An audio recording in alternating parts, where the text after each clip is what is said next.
चलिए आप सभी को राधे राधे। स्टार्ट करें अपनी क्लास को, है ना। बहुत दिन बाद आए हैं आप, आपका पर्सनल स्वागत है। चलिए, ज्योग्राफी।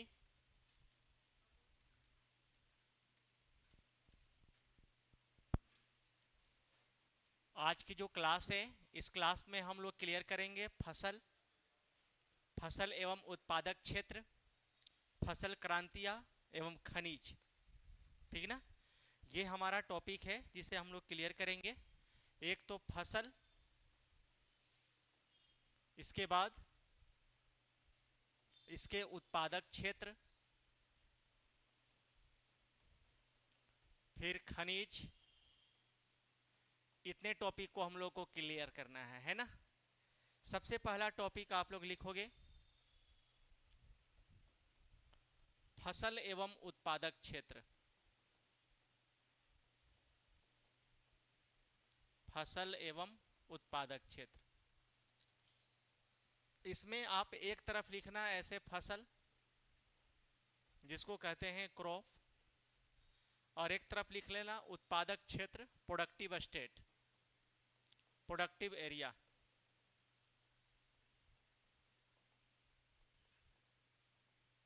प्रोडक्टिव एरिया, फसल एवं उत्पादक क्षेत्र। क्योंकि कल के क्लास में हम लोग क्लियर किए थे, जलवायु मानसून तो पढ़ लिए थे, ऋतुओं के आधार पर फसल को हम लोग लिखे थे, जिसमें रबी फसल, मिट्टी पढ़ लिए, फसल पढ़ लिए। अब फसल एवं उत्पादक क्षेत्र को हम लोग देख रहे हैं। फसल में मान लो यहाँ एग्जाम्पल में ले लो चावल। चावल का उत्पादक क्षेत्र सबसे अधिक अगर होगा तो कौन होगा? वेस्ट बंगाल, आंध्र प्रदेश। देखो, जो 2 नंबर पर लिखा गया है इसका मतलब वो 2 नंबर पर है। उसके बाद यूपी, है ना। वैसे ही लिखोगे गेहूं, गेहूं में सबसे अधिक कहेगा तो उत्तर प्रदेश, जो 1 नंबर में है वो 1 नंबर में है। गेहूं उत्पादन में सबसे अग्रणी राज्य कौन है? उत्तर प्रदेश। इसके बाद अगर कहे तो आपका पंजाब, पंजाब 1 या 2 लिखना है, ठीक ना। उसके बाद आप देखोगे दाल, दाल सबसे ज्यादा कहां होता है? मध्य प्रदेश में, मध्य प्रदेश में। और उसके बाद उत्तर प्रदेश, उत्तर प्रदेश, है ना। इसके बाद आप लिखोगे चावल, गेहूं, दाल, कपास। कपास सबसे अधिक महाराष्ट्र में, उसके बाद गुजरात में। महाराष्ट्र और क्या है? गुजरात। इसके बाद देखोगे बाजरा। बोलो बाजरा सबसे अधिक कहां? बाजरा राजस्थान, गुजरात और एमपी। जितने भी उत्पादक क्षेत्र ये घट भी सकते हैं, बढ़ भी सकते हैं आकलन के दौरान, है ना। ये जरूरी नहीं है कि जो स्टेट सर्वाधिक उत्पादन कर रहा है वो हमेशा वही उत्पादन करेगा, ऐसा कुछ नहीं है। तो ये 4 क्लियर किए हम लोग। 5, अब नेक्स्ट देखेंगे 6 नंबर इधर से। चावल, गेहूं, दाल, बाजरा, है ना, कपास। इसके बाद हो जाएगा गन्ना। गन्ना का सर्वाधिक कृषि होता है उत्तर प्रदेश में। इसके बाद महाराष्ट्र, महाराष्ट्र। फिर देखोगे सरसों, सरसों देखा जाए तो उत्तर प्रदेश में सबसे अधिक होता है। उसके बाद राजस्थान। ये घट सकते हैं, बढ़ सकते हैं, लेकिन जो शुरू में लिखा गया है वो राइट है, जो सबसे ज्यादा उत्पादन करेगा।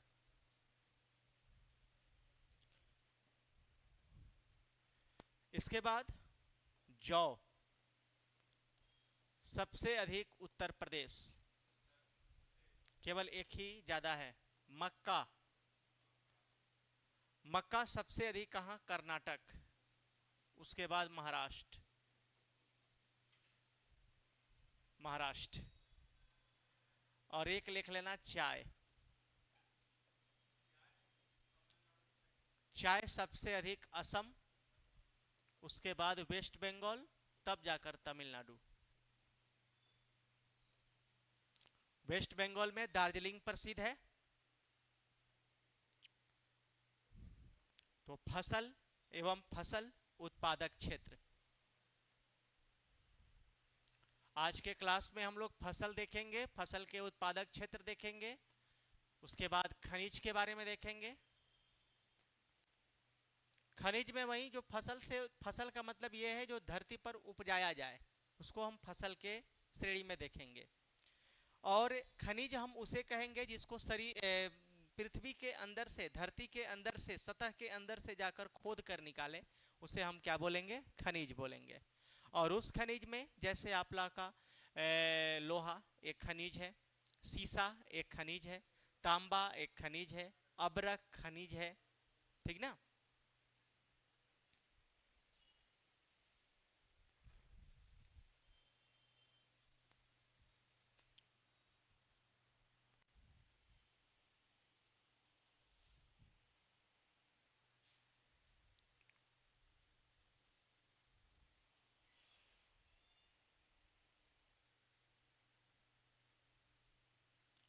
फसल एवं उत्पादक क्षेत्र, एक तरफ लिखना है आपको फसल और एक तरफ उत्पादक क्षेत्र, प्रोडक्टिव एरिया।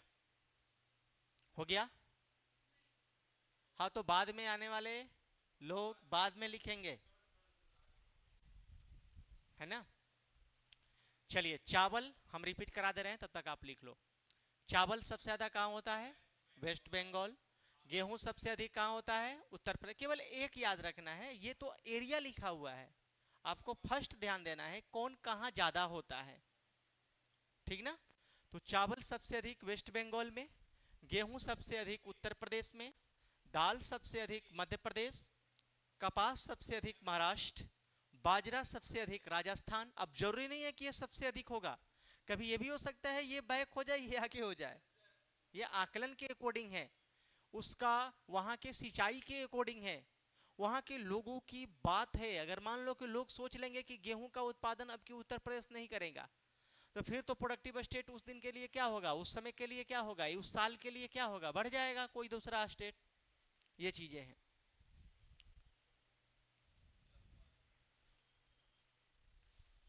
हो गया? चलिए, बिल्कुल। अगले पॉइंट में लिखेंगे कुछ फल और कुछ सब्जियां से हो जाए। कुछ सब्जियां तो नहीं, सब्जियां में केवल आलू लिख लेना। आलू देखो सबसे अधिक कहां होता है? आलू होता है उत्तर प्रदेश, तब जाकर पश्चिम बंगाल। देखो, जहां पर उपभोग करने वाले लोग ज्यादा होंगे, वो जगह उत्पादन भी तो ज्यादा करेगा। लोग ज्यादा है, कृषि करने वाले लोग ज्यादा है, तो वहां तो उत्पादन तो होगा ही होगा। समझ में आ रहा है ना? ये चीजें हैं। तो आलू सबसे अधिक कहां होता है? उत्तर प्रदेश में, ठीक ना। इसके बाद अगर कहे तो पश्चिम बंगाल। इसके बाद अगर आपसे कोई कहे तो पश्चिम बंगाल।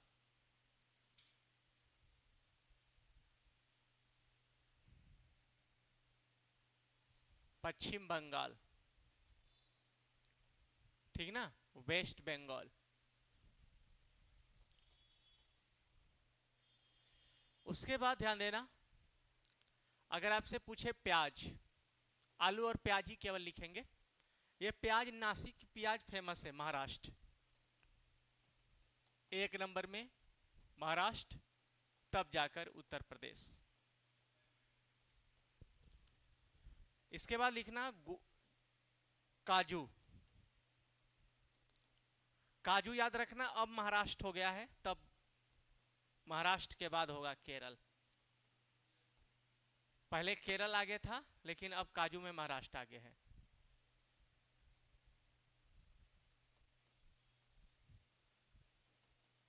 अंगूर सबसे अधिक कहां? अंगूर सबसे अधिक कहाँ? तो ये भी महाराष्ट्र में।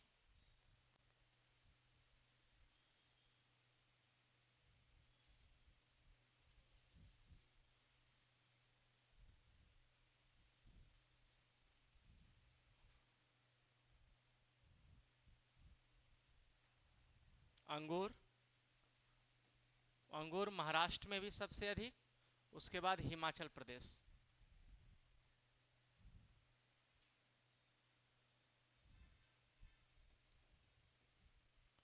उसके बाद हो गया। इसके बाद लिख लेना संतरा, ये भी सबसे अधिक कहाँ? नासिक में। नासिक कहाँ? महाराष्ट्र। संतरा है ना। चलिए इसके बाद नेक्स्ट,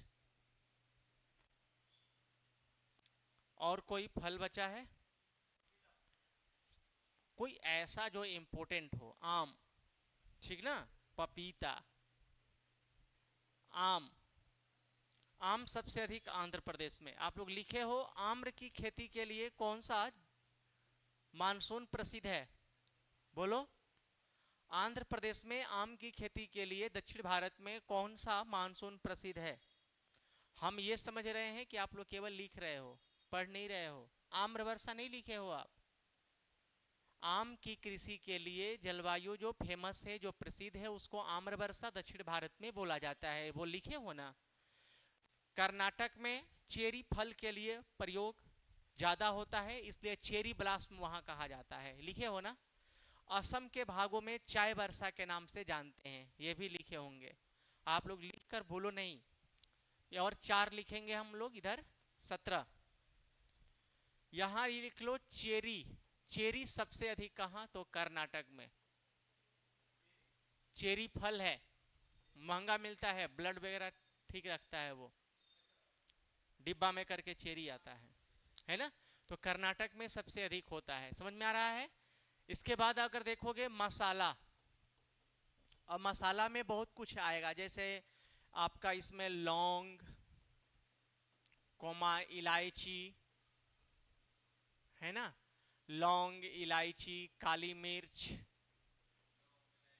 हाँ, इसको मेनली हम लोग कहाँ? केरल। रबर की खेती भी सबसे अधिक कहाँ? केरल। रबर का उत्पादन भी सर्वाधिक कहाँ? तो केरल। और एक लास्ट लिख लेना 20 नंबर में, नारियल। नारियल सबसे पहले केरल, फिर तमिलनाडु, तब जाकर महाराष्ट्र। तो ये 20 हम लोग लिख लिए जो फसल और फसल से संबंधित उत्पादक क्षेत्र है।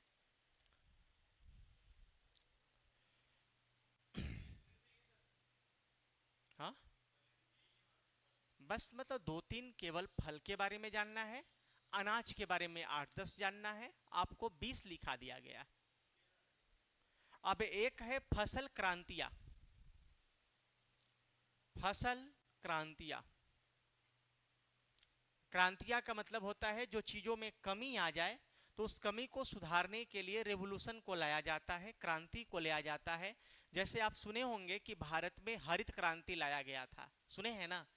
हरित क्रांति, ग्रीन रेवोल्यूशन का शुरुआत किया गया था 1967 के आसपास, ठीक ना। ग्रीन रेवोल्यूशन लाया गया था। हरित क्रांति का नाम सुने हैं ना, कि हरित क्रांति का शुरुआत किया गया था एमएस स्वामीनाथन के द्वारा। हरित क्रांति की शुरुआत एमएस स्वामीनाथन के द्वारा किया गया था। तो वो क्या था? खदानों में कमी, ठीक ना। खदान एरिया उसे कहते हैं जहां चावल, गेहूं, दाल, ये सभी चीजों की जरूरत पड़े, है ना। ये हम लोग को डेली की जरूरत है। चावल, गेहूं, दाल का उपयोग जो है सबसे ज्यादा होता है ना।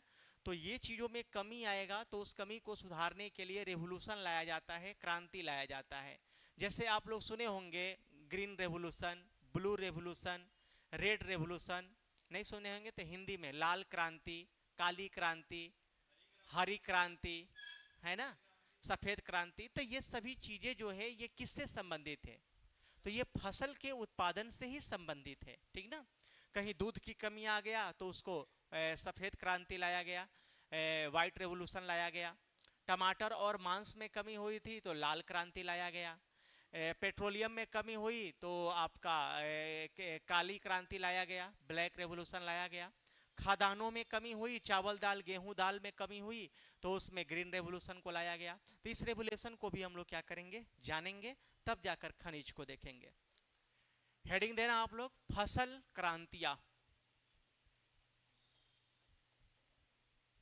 फसल क्रांतियां,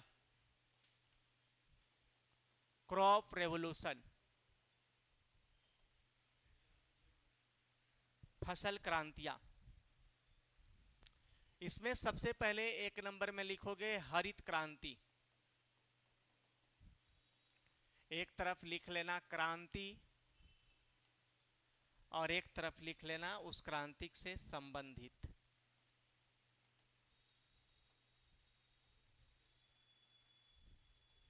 किससे संबंधित है, हरित क्रांति, ग्रीन रेवोल्यूशन,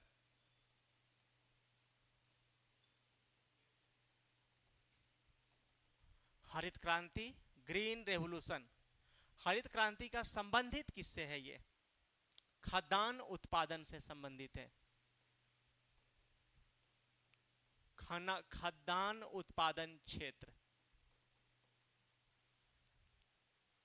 खाद्यान्न उत्पादन क्षेत्र।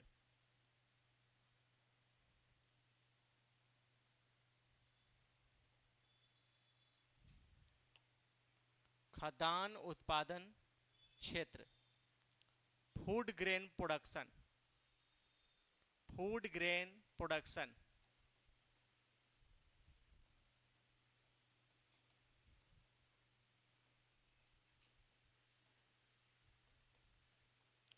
क्षेत्र है तो एरिया लिख लेंगे, फूड ग्रेन प्रोडक्शन एरिया, खाद्यान्न उत्पादन क्षेत्र। इसके बाद देखोगे सेकंड, लाल क्रांति, रेड रेवोल्यूशन। लाल क्रांति का संबंध किससे है, टमाटर एवं मांस उत्पादन,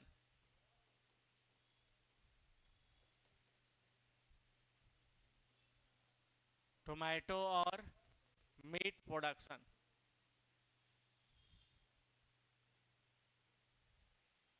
टमाटर एवं मांस उत्पादन से संबंधित है लाल क्रांति। मीट, हाँ मांस। लाल क्रांति, हरित क्रांति, लाल क्रांति, उसके बाद काली क्रांति।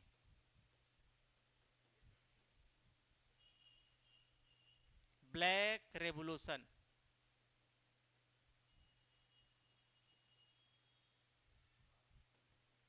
काली क्रांति। काली क्रांति का संबंध किससे है, पेट्रोलियम उत्पादन।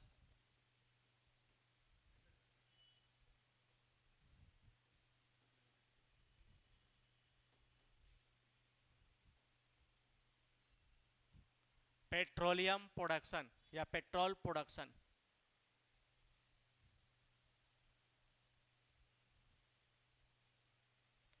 Next,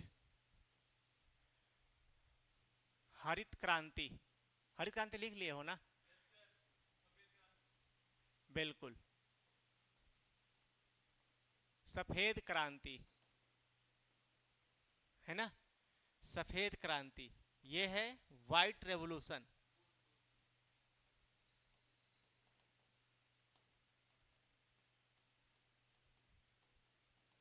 white revolution, white revolution का संबंध किससे है, दुग्ध उत्पादन से। दुग्ध उत्पादन, दुग्ध लिखाता है, मिल्क प्रोडक्शन। जो चीजें जरूरत है वो जरूरत चीजें, पेट्रोलियम, पेट्रोल भी जरूरत है, वैसे ही बच्चों के लिए दूध भी जरूरत है ना। खाने के लिए अनाज चावल गेहूं दाल खाद्यान्न से संबंधित है ना। चलने के लिए, आवागमन करने के लिए, है ना, पेट्रोल की आवश्यकता है। इसके बाद डीजल उत्पादन से भी है कृष्ण क्रांति। नेक्स्ट देखना, कृष्ण क्रांति, कृष्ण रेवोल्यूशन।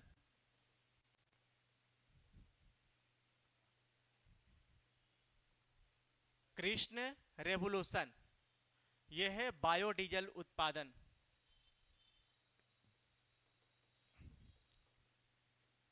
बायोडीजल उत्पादन,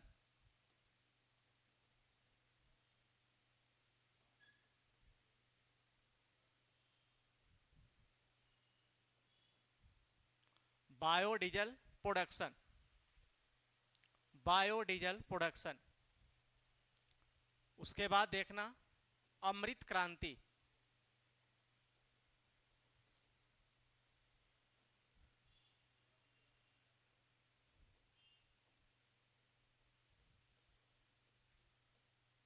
अमृत क्रांति। अमृत क्रांति का संबंध किससे है? नदी जोड़ो परियोजना, नदी जोड़ परियोजना, river add project,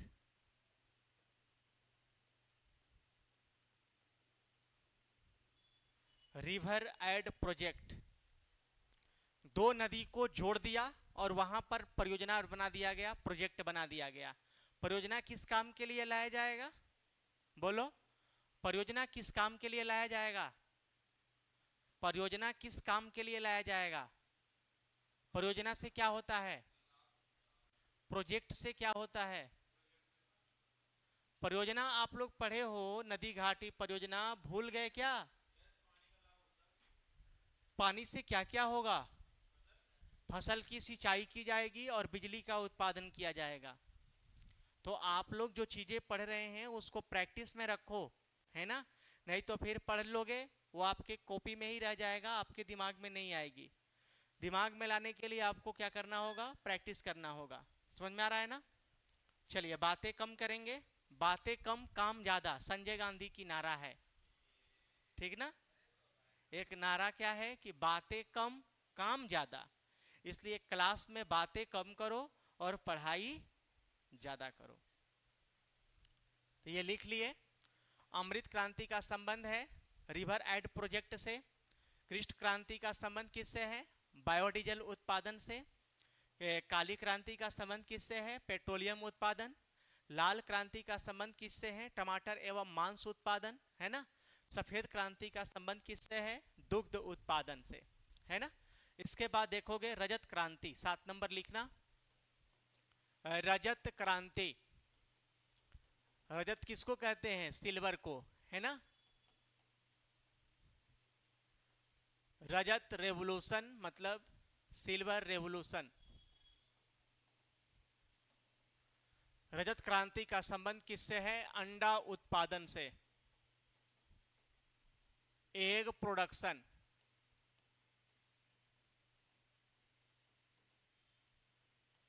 egg production, ठीक ना। रजत क्रांति का संबंध किससे है? अंडा उत्पादन से। इसके बाद आपको लिखना होगा मसाला क्रांति से संबंधित, मसाला से संबंधित है। पहले लिख लो सुनहरी क्रांति, फल उत्पादन, सुनहरी क्रांति, गोल्डन रेवोल्यूशन, सुनहरी क्रांति। सुनहरी क्रांति का संबंध किससे है? फल उत्पादन से, फ्रूट प्रोडक्शन, फ्रूट प्रोडक्शन।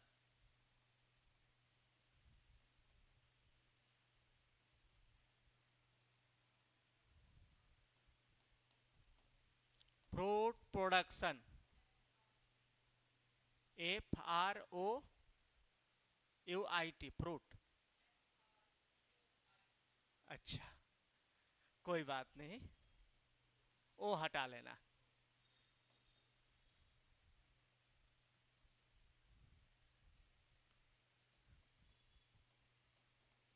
है ना। फ्रूट प्रोडक्शन, फूड प्रोडक्शन मतलब फल उत्पादन से संबंधित है सुनहरी क्रांति। रजत क्रांति का संबंध किससे है? अंडा उत्पादन, है ना। सिल्वर क्रांति का संबंध किससे है? अंडा उत्पादन से। इसके बाद लगभग 10 के आसपास है जिसको नोट करनी है आपको। और क्या बच रहा है इसमें? बादामी क्रांति एक नहीं लिखे हैं हम लोग, मसाला उत्पादन से संबंधित है बादामी क्रांति। ये देखो, जिस जिस चीजों में कमी लाया गया है तो रेवोल्यूशन लाई गई है। अच्छा ये बताओ, ग्रीन रेवोल्यूशन क्यों लाया गया होगा? हाँ, ये क्यों लाया गया? 1965 में जब भारत पाकिस्तान युद्ध हुआ था तो उस समय भारत की स्थिति जो है बहुत ज्यादा ही खराब थी।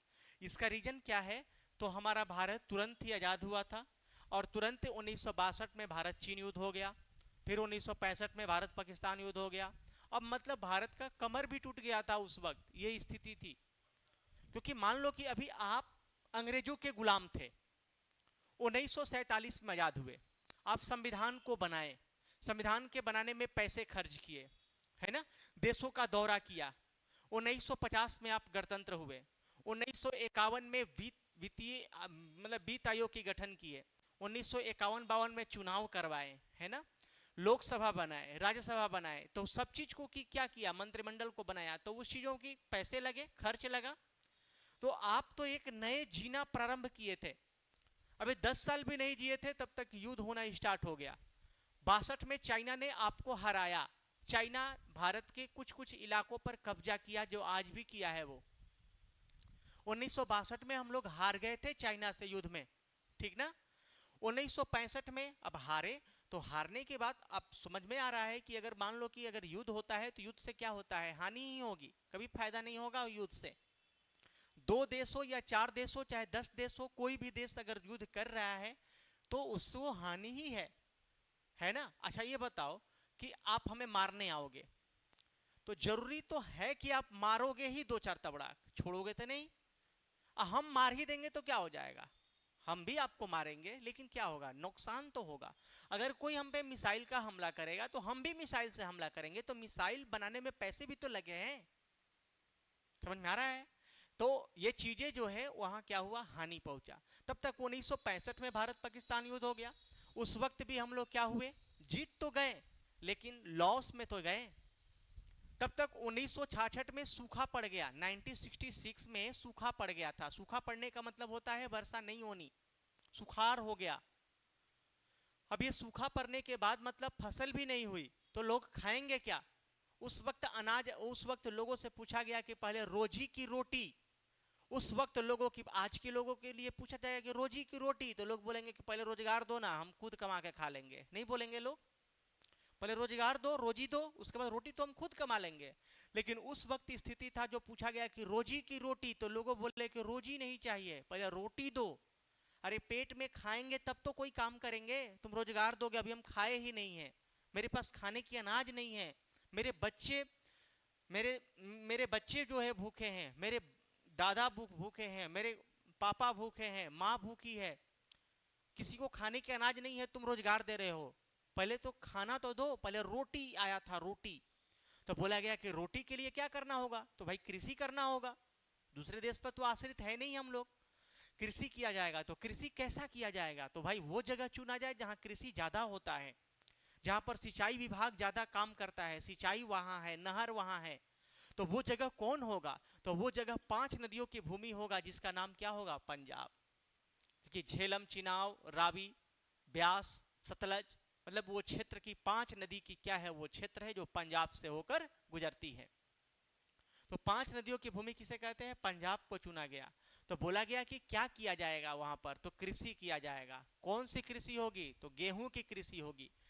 तो ग्रीन रेवोल्यूशन की शुरुआत एमएस स्वामीनाथन के द्वारा भारत में किया गया 1966 के बाद 1967-1968 में, मेनली 1967।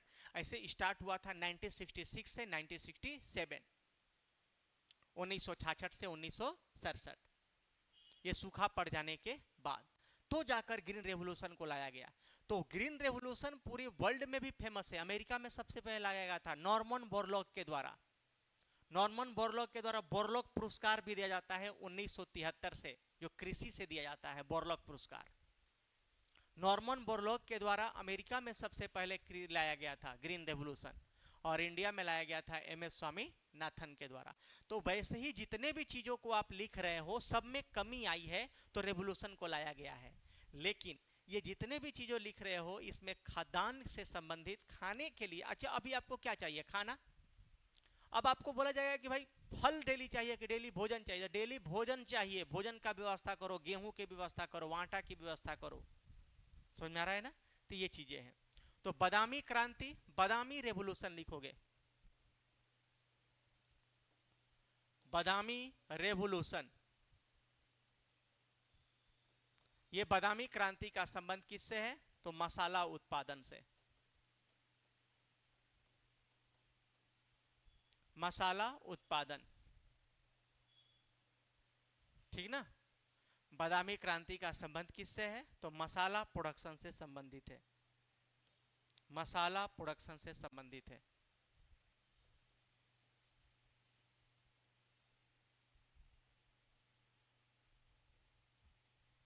एक लास्ट लिख लोगे 10 नंबर, पीली क्रांति नहीं लिखे हो। पीली क्रांति, पीली क्रांति, येलो रेवोल्यूशन। पीली क्रांति का संबंध किससे है? सरसों उत्पादन।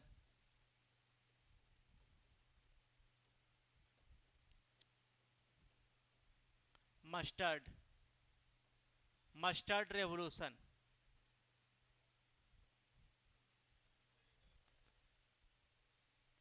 क्या गलत बात है? हाँ, उसके बाद लिखना 11 नंबर, एक है रंग, कोई रंग का नाम बताओ।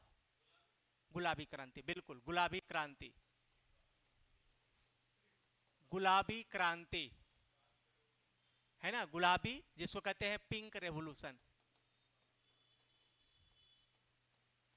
Pink revolution.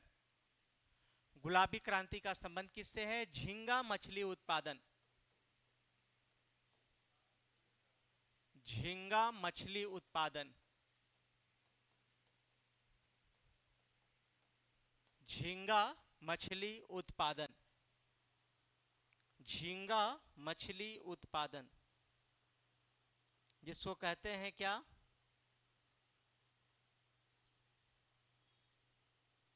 Sam fish production. Sam, SAINP, Sam fish production.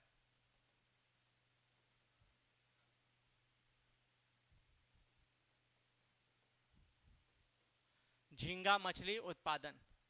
चलिए इतना को नोट करना है आपको।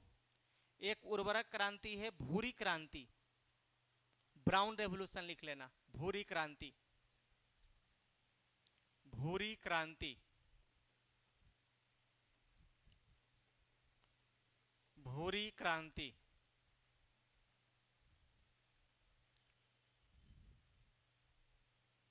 भूरी क्रांति, ब्राउन रेवोल्यूशन।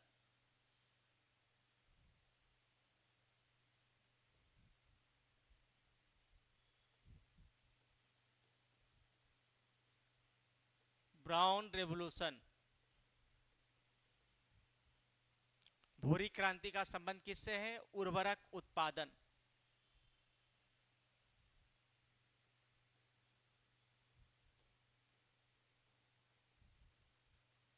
फर्टिलाइजर,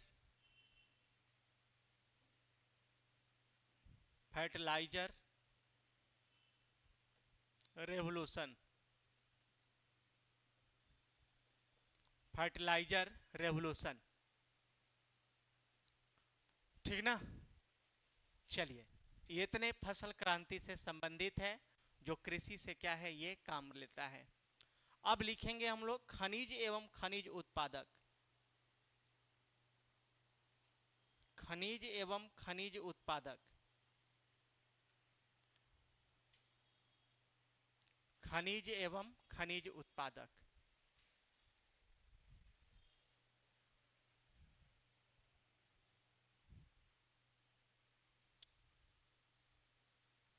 खनिज एवं खनिज उत्पादक क्षेत्र है ना।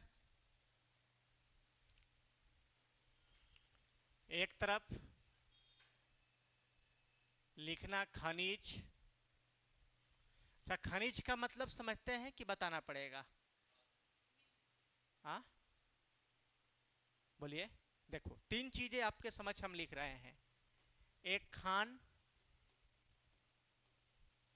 एक खनन और एक खनिज। ये तीनों चीज क्या है? खान, खनन, खनिज।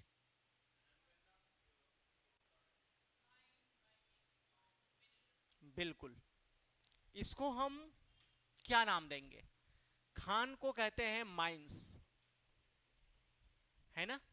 इसको क्या कहते हैं? माइनिंग। और इसे कहते हैं मिनरल, ठीक ना। खान उसे कहते हैं जो धरती के अंदर की तह हो, उसको खान कहते हैं।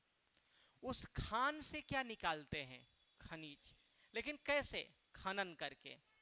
तो ये खान है, खनन किए, खोने इसको, तो खनिज निकाल दिए। बस कुछ नहीं।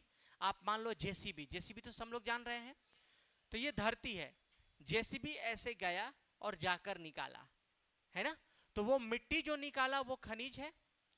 जो ये जाकर ऐसे निकाला, ये चीज क्या हो गया? खनन हो गया। और जहां से निकाला वो खान हो गया। तो ये तो नॉर्मल है, बच्चा भी जानता है ये सब कि खान क्या है भाई, ये खान है। अब जैसे मान लो राजस्थान में देगाना का खान है, देगाना है ना, राजस्थान में देगाना की खान है। देगाना है। अच्छा, देगाना नहीं है? देगाना तो है, अब आप नहीं जान रहे हो। ज्वार का नाम जानते हो? उदयपुर में ज्वार है, जस्ता के लिए। नहीं जानते हैं? खेतड़ी जानते हो? बिल्कुल, चलो कोई तो जानते हो। मकराना जानते हो? हाँ, तो कुछ तो जानते हो ना इसमें। ये केवल राजस्थान का है। तो अब ये क्या है कि देगाना जो है ये क्या है? एक खान है। अब यहां से खनन करके, माइनिंग करके, यहां से क्या किया जाए? माइनिंग करके, मतलब खनन करके कुछ चीजों को निकाला जाता है। अब कुछ चीज में क्या होगा? तो ये जो देगाना है, इस देगाना से निकाला जाता है टंगस्टन। तो टंगस्टन आपका क्या हो गया? खनिज हो गया। ज्वार से निकाला जाता है जास्ता, तो जास्ता आपका क्या हो गया? खनिज हो गया। खेतड़ी से निकाला जाता है तांबा, है ना, तो ये तांबा हो गया। मकराना से निकाला जाता है क्या? संगमरमर, ठीक ना, संगमरमर। तो ये आपका क्या हो गया? संगमरमर आपका क्या हो गया? खनिज हो गया, ठीक ना। मकराना से निकाला जाता है ना संगमरमर, खेतड़ी से तांबा। तो ये चीजें हैं खान खनिज। ये क्या मतलब है यार इसका? ऐसे क्यों हो जाता है ये? चलिए, अब एक तरफ लिखना खनिज और एक तरफ लिखना उत्पादक क्षेत्र।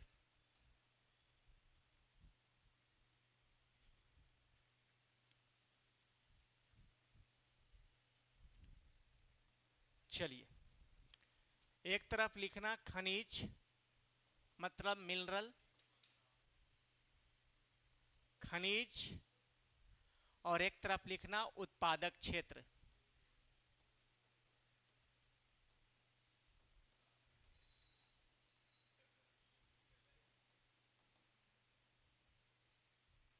Productive area.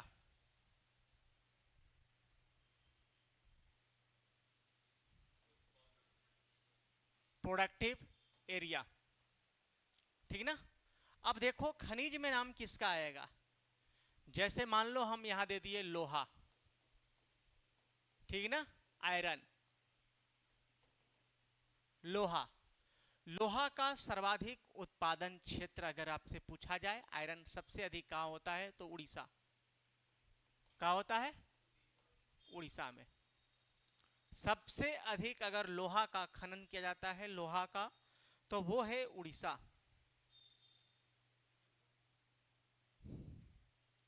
उड़ीसा है, झारखंड है, छत्तीसगढ़ है, तो मान लो कि इसमें तो राजस्थान भी होगा, सभी होगा, लेकिन उत्पादक क्षेत्र में सबसे बड़ा नाम लिखना उड़ीसा।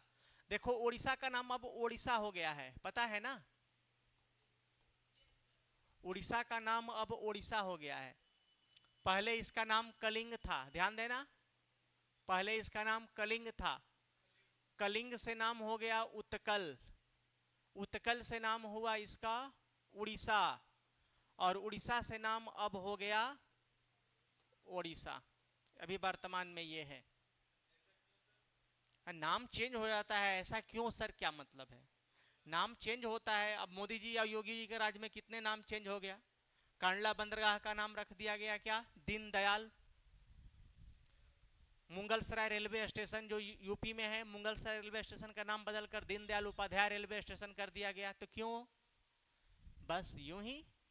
हाँ हाँ, तो आपको पता है ना कि कलिंग सबसे पुराना जगह है, यही कलिंग पर विजय प्राप्त किया था अशोक, कलिंग युद्ध किया था 261 ईसा पूर्व में, तो इसका ये नाम है, ठीक ना। तो अब नाम ये है, तो लौह अयस्क लोहा का सर्वाधिक उत्पादन कहां, उड़ीसा में। इसके बाद लिखना तांबा, है ना, कॉपर, ये इंग्लिश वाला नाम अपने से खुद से लिखना क्या क्या होता है ना। हाँ, इस पर ध्यान नहीं देना आप लोग। लोहा का सर्वाधिक कृषि होता है, लोहा का सर्वाधिक उत्पादन किया जाता है, खनन किया जाता है, खनिज निकाला जाता है, तो वो उड़ीसा में। तांबा सबसे अधिक कहां, तो तांबा तो राजस्थान में भी सबसे अधिक होता है और झारखंड में भी, झारखंड और राजस्थान। इसके बाद देखोगे अबरख माइका, अबरख माइका, अबरख का सर्वाधिक उत्पादन कहां किया जाता है, तो राजस्थान में। ऐसे अबरख राजस्थान नहीं होगा, अबरख राजस्थान नहीं होगा, पहले होगा, पहले झारखंड, उसके बाद राजस्थान, राजस्थान। अब उसके बाद अगर आपसे क्वेश्चन कहा जाए अबरख के बाद, माइका के बाद, जिप्सम। अबरख, अबरख माइका होता है। जैसे आप देखेंगे फ्यूज, देखे हैं ना, विद्युत फ्यूज, विद्युत फ्यूज में चीनी मिट्टी जैसा लगता है, वो माइका होता है। विद्युत फ्यूज देखे हैं ना, फ्यूज, फ्यूज का जो तार जिसमें लगाते हैं हम लोग, विद्युत फ्यूज नहीं देखे हैं आप लोग? वो फ्यूज निकाल देने से लाइट कट जाता है, आप नहीं जानते हो क्या? चीनी मिट्टी, बिल्कुल चीनी मिट्टी जैसा है, उसी को कहते हैं अबरख, वही अबरख है।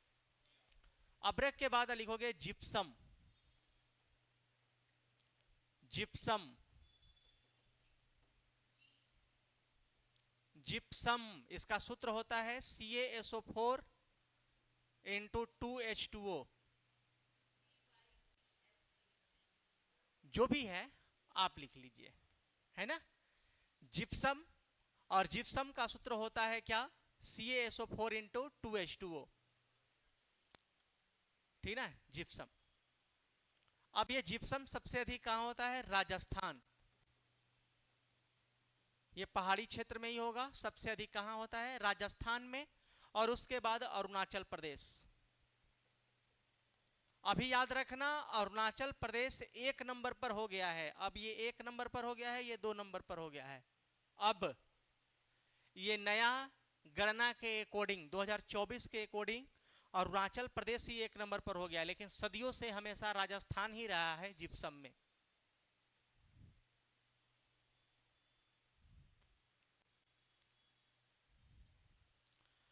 अब आप लोगों को 2 टॉपिक बच रहा है इंडियन ज्योग्राफी में, इसके बाद 2 ही टॉपिक बचा है इंडियन ज्योग्राफी में, वो है एक वन्य जीव अभ्यारण्य, वन एवं वनस्पति और वन्य जीव अभ्यारण्य, और इसके बाद इंडस्ट्री, उद्योग, ठीक ना। तो कल तो हम लोग वन्य जीव अभ्यारण्य भी पढ़ेंगे। हाँ, इसके बाद अगर आपको लग रहा है कि ये टॉपिक है तो आप हमें बताना, है ना। हाँ, जो टॉपिक होगा वो हमें सेंड भी कर सकते हो आप, हम देख लेंगे क्या क्या चीजें पढ़ानी है अभी। ऐसे हमें ये चीज की आइडिया है कि क्या पढ़ानी है आपको। एक बचेगा इंडस्ट्री, तो इंडस्ट्री हम लोग पढ़ेंगे कब से, ट्यूसडे से, क्योंकि सैटरडे और संडे, संडे तो छुट्टी रहता है, सैटरडे को आप लोग टेस्ट दे देना, मंडे को हम अब्सेंट रहेंगे, सैटरडे और मंडे अब्सेंट रहेंगे, ठीक ना। ट्यूसडे को हम फिर इंडस्ट्री लेकर आएंगे आपके समझ। कल हम लोग क्लियर करेंगे वन्य जीव अभ्यारण्य और वनस्पति। वनस्पति का मतलब होता है पेड़ पौधा, और वन्य जीव अभ्यारण्य का मतलब है कि वन्य जीव अभ्यारण्य वो है कहाँ। वन्य जीव अभ्यारण्य में जीव होते हैं वो सब जानते हैं, लेकिन आपको ये जानना है कि सरिस्का पंछी वन्य जीव अभ्यारण्य कहाँ है। अलवर राजस्थान में है। वैसे मुदुमलाई वन्य जीव अभ्यारण्य कहाँ है, तो तमिलनाडु में है ना। कान्हा किसली राष्ट्रीय उद्यान कहाँ है, नहीं पता है। कान्हा किसली राष्ट्रीय उद्यान कहाँ है। सिमलीपाल वन्य जीव अभ्यारण्य कहाँ है, नहीं नहीं, सब राजस्थान में नहीं है। तो बाहर के क्यों नहीं जानोगे। हाँ, हाँ पता नहीं है वो अलग चीज है, नहीं जानते हम नहीं जानेंगे, ये कोई मतलब थोड़े नहीं जानते हो तो ठीक है, जानना है, ये नहीं नहीं जानते तो नहीं जानेंगे, जानना तो पड़ेगा ना, क्योंकि आपको केवल राजस्थान का तो है नहीं, हर जगह से पूछेगा क्वेश्चन। चलिए अगले पॉइंट पे आएंगे, अभी 4 ही लिखे हैं, जिप्सम के बाद लिखना। क्या सोच लिए थे कि अब सर नहीं पढ़ाएंगे, आप लोग की थिंकिंग सोचते हैं क्या सोचना चाह रहे हो आप लोग। चलिए इसके बाद लिखोगे लिग्नाइट, कोयला और लिग्नाइट लिख लेंगे पहले। कोयला का प्रकार है, सबसे अधिक लिख लो कोयला, कोयला जिसे कहते हैं कोल। कोल इंडिया लिमिटेड कहां है, कोल इंडिया लिमिटेड कहां है। हम ये जानते हैं कि कोल इंडिया लिमिटेड कहां है, हम ये जानते हैं कि कोल इंडिया लिमिटेड की स्थापना 1975 में हुआ। हम ये जानते हैं कि कोल इंडिया लिमिटेड का मुख्यालय कोलकाता में है, लेकिन कोल की स्पेलिंग नहीं जानते। स्पेलिंग मतलब समझ रहे हो, COL होता है, हो सकता है कुछ AE इधर उधर हो सकता है। तो छोटे चीजों को देखना कम कीजिए, बड़े लेवल को जानना चाहिए। वो तो लिखा भी मिलेगा आपको कोल। देखो कोल कहां है सबसे ज्यादा कोयलरी, और वो कोयला कहां सर्वाधिक, तो झारखंड में, झारखंड में। झारखंड में झरिया की खान प्रसिद्ध है, झरिया की खान, खान का मतलब होता है माइंस, हाँ झरिया की खान जो है झारखंड में क्या है, फेमस है। वैसे ही वेस्ट बंगाल में, पश्चिम बंगाल में, ठीक ना, पश्चिम बंगाल में आपका फेमस है रानीगंज कोयलरी, रानीगंज। याद रखना ये जो रानीगंज है ना, इसको हल्के में ना लेना कभी भी। इंडिया में सबसे ज्यादा, सबसे पहले कोयले का उत्पादन कहां किया गया, रानीगंज में, है ना। ये रानीगंज वेस्ट बंगाल से एक पॉइंट आपका बन रहा है कि फर्स्ट कोयला का उत्पादन यहीं से किया गया था, यहीं से सर्वप्रथम भारत में, भारत में कोयला का उत्पादन किया गया।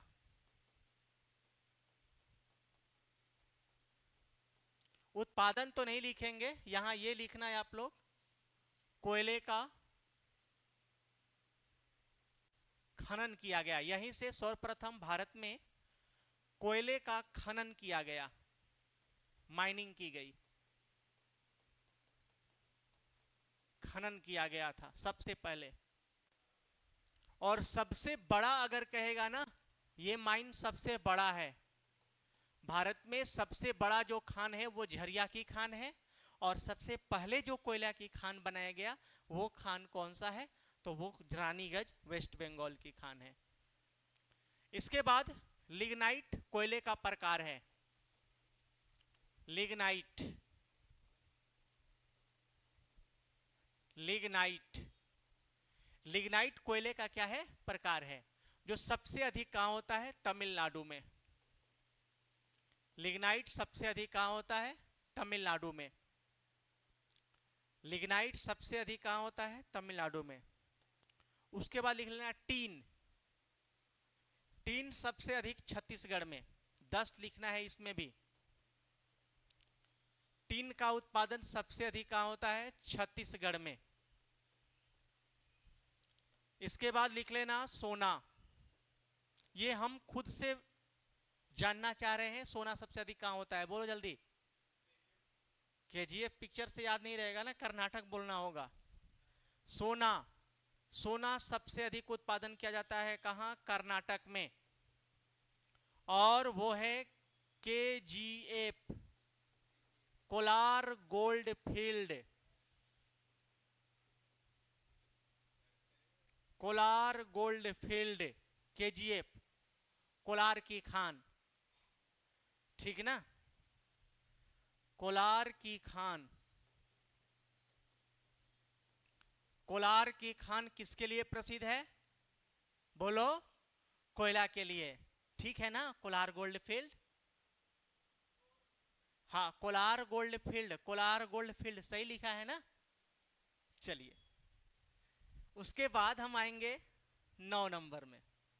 कुछ स्टूडेंट हमारे बहुत साथ देते हैं, रियलिटी है। जैसे मैं, तुम तो कभी नहीं, तुम क्या साथ दोगे? जैसे में साथ देने वाली आगे की गर्ल्स ही होती है जो कोई चीजों को बता दे। लड़कियों में ये चीज है, इंग्लिश ठीक होता है, बाकी कोई चीज भले कमजोर हो, इंग्लिश ठीक होता है। लोग लिखती भी है तो सजा कर, देखिए ना उसका, देखिए उसका पेज, देखिए वो स्टूडेंट का, देखो उसका पेज, देखो कैसा किया है वो।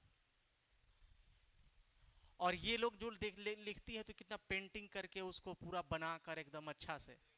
तो लड़कों और लड़कियों में ये अंतर है। चलो यहां देखना, सोना हो गया।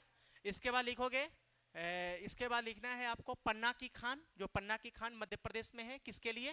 हीरे की खान है, हीरा। हीरा जिसको कहते हैं डायमंड, है ना? अब हीरा जो है सबसे अधिक कहां होता है? पन्ना की खान में। पन्ना की खान, पन्ना माइंस मध्य प्रदेश में है।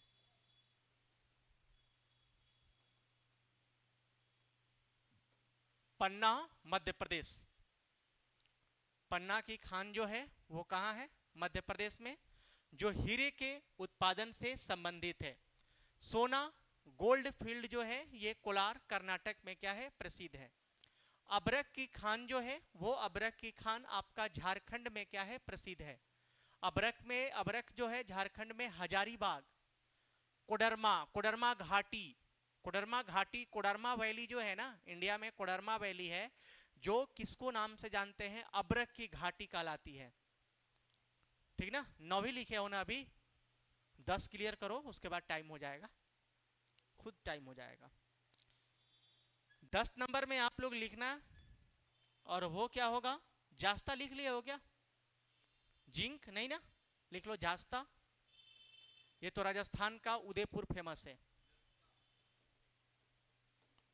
जास्ता सबसे अधिक होता है राजस्थान में, और ये खान है ज्वार की खान। ज्वार की खान जो कहां है? उदयपुर, उदयपुर राजस्थान में। ज्वार की खान उदयपुर राजस्थान में। अबरक माइका की खान, हाँ अगर आपसे माइका पूछे तो वो माइका जो है कोडरमा घाटी में पाया जाता है, कोडरमा वैली। कोडरमा वैली, कोडरमा घाटी जो है अबरक की पहाड़ी से प्रसिद्ध है। अबरक की पहाड़ी या अबरक की घाटी कहते हैं। हो गया? चलिए इसके बाद अब हम लोग नेक्स्ट लिखेंगे वन्य जीव अभ्यारण्य। वो अभी तो नहीं लिखेंगे लेकिन समझ लेना, कल के क्लास जो होगा वन, वन एवं वनस्पति और वन्य जीव अभ्यारण्य, एक ही में हम लोग टर्म्स को देखेंगे। कल घास भूमि भी लिख लेंगे जो वर्ल्ड से कुछ कुछ प्रसिद्ध है घास भूमियाँ, जैसे देगाना, ये देगाना नहीं है, देगाना नहीं है, क्या नाम है? पटाना। पटाना श्रीलंका के घास के मैदान है, ठीक ना? तो वैसे डाउन्स ऑस्ट्रेलिया का घास का मैदान है। तो कुछ घास के मैदान, वनस्पति देख लेंगे और वन्य जीव अभ्यारण्य को क्लियर करेंगे। इसके बाद मिलेंगे नेक्स्ट क्लास में, फिर इंडस्ट्री को लेकर आएंगे आपको समझ। चलिए।